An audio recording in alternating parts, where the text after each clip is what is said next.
guys, perkenalkan nama saya Celestinus Merurumian. Saya mahasiswa dari Sekolah Tinggi Pendidikan Agama Katolik.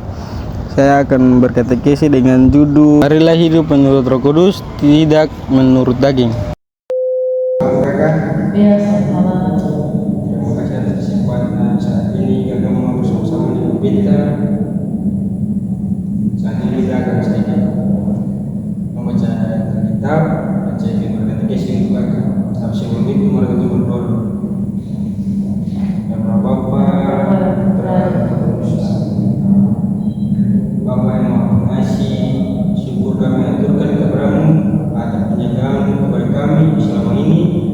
Saat ini kami akan melakukan sharing sekaligus sedikit berkatekesi. Kami mohon dampingi kami, curahkanlah Roh Kudus agar proses ini dapat berjalan dengan lancar. Doa ini Bapa kami antarkan kepada-Mu dengan pengantaran Kristus Tuhan kami. Amin. Karena Bapa.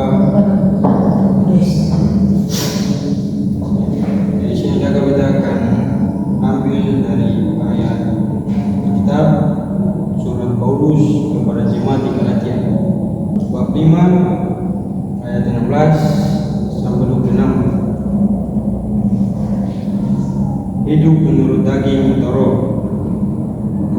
Maksudku ialah hiduplah oleh roh, maka kamu tidak akan menuruti keinginan daging. Sebab keinginan daging berlawanan dengan keinginan roh, dan keinginan roh berlawanan dengan keinginan daging. Karena keduanya bertentangan, sehingga kamu setiap kali tidak melakukan apa yang kamu kehendaki. Akan tetapi jikalau kamu memberi dirimu dipimpin oleh roh, maka kamu tidak hidup di bawah hukuman Taurat.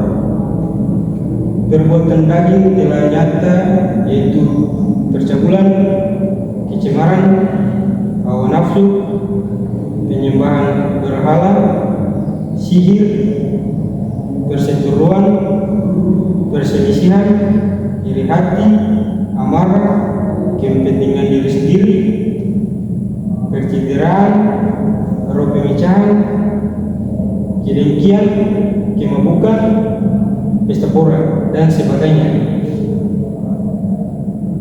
Terhadap semuanya itu, kuperingatkan kamu seperti yang telah kubuat dahulu, bahwa barang siapa melakukan hal-hal yang demikian, ia tidak akan mendapat bagian dalam kerajaan Allah.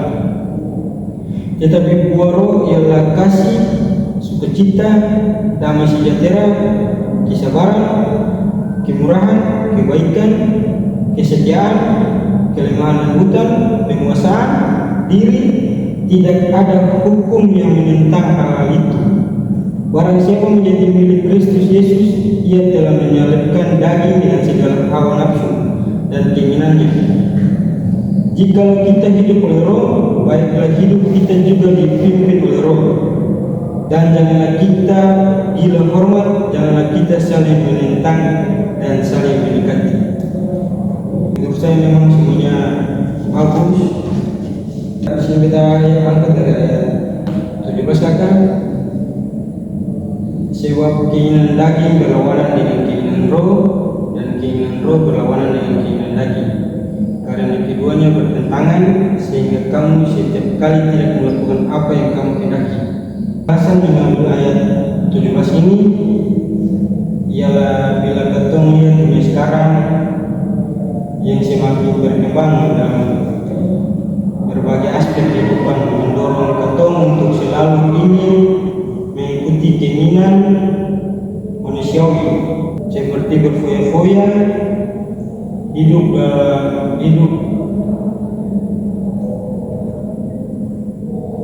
glamor dan sebagainya. Jadi tema kitab suci sangat jelas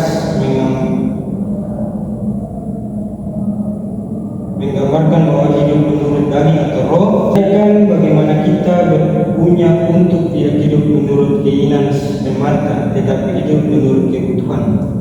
Jika kan di sini dari kita sering tadi ini mungkin ada sedikit agak punya pengalaman berkaitan dengan ayat ini. Kadang terima kasih adanya. Terima kasih sebenarnya telah memberkati DC, dan dari baca yang tadi Anda baca itu cukup menarik. Kadang bersama dengan ayat 17, tapi setelah mendengar apa yang Anda sudah baca, kakak mau bilang ada dari bacaan tadi menegaskan bahwa soal amarah. Kalau amarah itu tadi ada dari berapa? Bilang tadi di ayat tadi ada soal amarah. Nah, amarah kalau betul lihat dari tema kita sucikan hidup menurut daging dan roh. Jadi kalau betul benar hidup menurut daging ada beberapa kriteria, dan misalnya ada satu amarah. Sedangkan kalau betul hidup menurut roh mengatakan bahwa betul tidak boleh marah. Nah, itu dua prinsip yang seringkali manusia lalai, manusia emosi terlalu membara, bahkan dalam hal kecil pun manusia cepat emosi. Misalnya tukang parkir bilang kata jangan parkir di sini, tapi manusia mau parkir di situ. Nah, di situ secara tidak langsung manusia marah dengan hal sepele. Kira-kira ada punya tema besar soal bacaan hari ini apa? Jadi sini kalau kita bertema itu mengalami pelanggaran Roh Kudus tidak menurut tadi.